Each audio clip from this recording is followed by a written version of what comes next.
Halo, selamat datang. Di pembahasan kali ini, kita akan coba membedah salah satu tantangan paling rumit yang dihadapi planet kita, yaitu isu-isu lingkungan.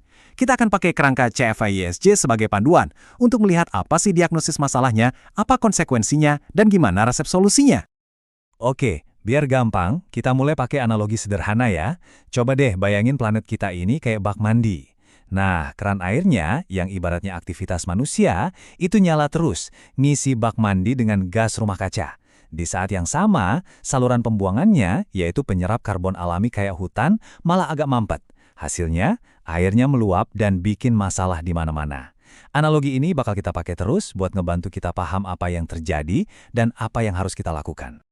Pertama-tama, sama kayak dokter, kita harus diagnosis dulu masalahnya dengan benar. Jadi, apa sih sebenarnya yang lagi kita hadapi ini? Ini dia definisi formalnya. Tapi, poin paling pentingnya ada di kalimat disebabkan oleh aktivitas manusia. Jadi ini bukan sekedar cuaca yang ganti-ganti secara alamiah. Ini perubahan fundamental yang dipicu emisi gas rumah kaca, terutama karbon dioksida atau CO2, yang kita hasilkan. Gas-gas inilah yang ibaratnya jadi selimut tebel banget buat bumi, perangkap panas di atmosfer dan akhirnya mengubah kepribadian iklim planet kita. Nah, yang menarik, ternyata perubahan iklim ini bukan satu-satunya masalah loh. Ada kerangka yang namanya batas planet yang nunjukin ada 9 sistem penyangga kehidupan yang krusial banget di bumi. Perubahan iklim cuma salah satunya, dan semuanya ini saling nyambung. Dan ini dia diagnosis yang jujur aja bikin khawatir. Dari 9 sistem vital tadi, kita udah ngelewatin batas aman untuk 6 diantaranya. Iya, 6. Termasuk perubahan iklim, hilangnya keanekaragaman hayati, dan penggunaan air tawar. Ini nunjukin kalau skala tantangannya jauh lebih gede dari yang mungkin kita bayangkan. Oke, setelah tahu diagnosisnya, kita juga harus paham prognosisnya. Apa yang bakal terjadi kalau kita nggak ngapa-ngapain? Dampaknya ini terasa di semua aspek kehidupan. Persis kayak air yang meluap dari bak mandi tadi. Ini bukan lagi isu lingkungan yang jauh di sana, tapi udah masuk ke rumah kita, mengganggu ekonomi, mengancam ketersediaan makanan dan air, ngerusak jalanan dan jembatan, bahkan bikin jutaan orang harus pindah dari rumahnya. Mungkin ada yang mikir, apa sih bedanya pemanasan setengah derajat aja? Slide ini nunjukin bedanya gede banget. Coba lihat deh, risiko populasi global kena panas ekstrem itu loncat dari 14% jadi 37%. Risiko kepunahan serangga yang penting banget buat penyerbukan tanaman kita naik 3 kali lipat. Jadi intinya, setiap sepersekian derajat itu sangat-sangat berarti. Dan ada satu lagi resiko yang lebih menakutkan, namanya titik kritis atau tipping points. Ini tuh kayak titik di mana perubahan kecil aja bisa memicu efek domino yang masif dan nggak bisa kita hentikan lagi, sekalipun kita udah berhasil nurunin emisi. Bener-bener nggak bisa balik lagi. Ini bukan cerita film fiksi ilmiah ya. Ini adalah sistem-sistem nyata yang dikhawatirkan para ilmuwan bisa runtuh. Bayangin aja, lapisan es di Greenland mencair total. Itu bakal memicu kenaikan permukaan laut yang dahsyat. Nah, inilah yang bikin para ilmuwan menetapkan anggaran karbon atau carbon budget, batas jumlah CO2 yang masih bisa kita lepasin sebelum kita ngelewatin titik-titik berbahaya ini. Oke, cukup kabar buruknya. Sekarang solusinya gimana? Kita balik lagi ke analogi bak mandi tadi. Pada dasarnya ada 2 respons utama. Yang pertama, mitigasi. Ini adalah usaha kita buat matiin keran alias ngentiin sumber masalahnya biar baknya nggak makin penuh. Yang kedua, adaptasi. Ini cara kita buat hidup dengan luapan air yang udah terlanjur ada. Dua-duanya ini penting banget dan harus jalan barengan. Yuk, kita bahas lebih dalam, mulai dari strategi pertama, mitigasi.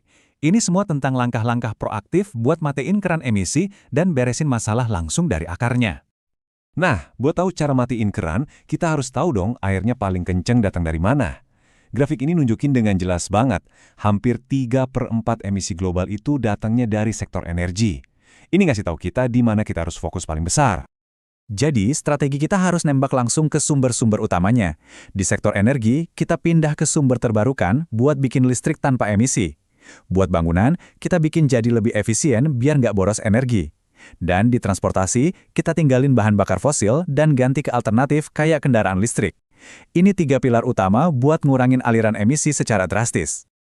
Tapi solusinya nggak berhenti di situ aja.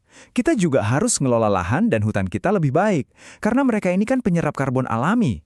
Praktek pertanian juga perlu diubah, dan industri harus dibuat lebih bersih.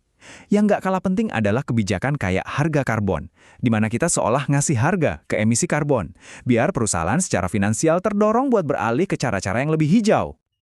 Sekarang kita pindah ke strategi kedua.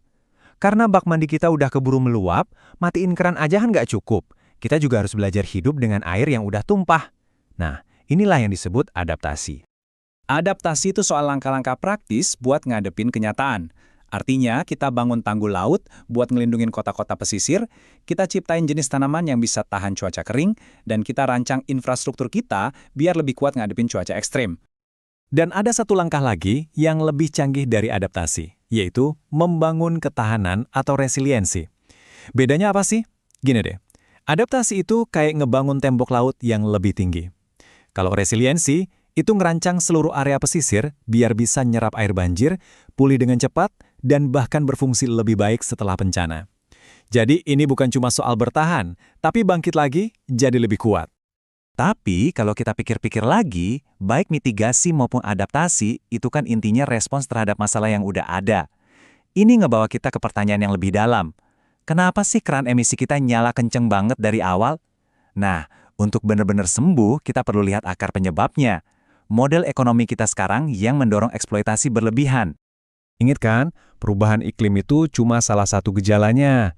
Model ekonomi kita yang boros ini juga nyebabin kelangkaan air, hilangnya banyak spesies, penggundulan hutan, dan tumpukan sampah di mana-mana. Semua masalah ini datang dari akar yang sama. Gambar ini nunjukin pergeseran fundamental yang kita butuhin banget. Kita harus pindah dari ekonomi linier yang cuma ambil, buat, lalu buang, yang ujung-ujungnya cuma menghasilkan tumpukan sampah, ke ekonomi sirkular yang dirancang untuk terus berputar, menggunakan kembali, dan memulihkan sumber daya. Konsepnya didasari 3 prinsip yang sebenarnya sederhana tapi kuat banget.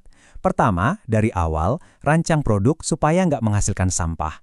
Kedua, jaga semua yang udah kita buat biar terus berputar dalam siklus penggunaan, jangan dibuang.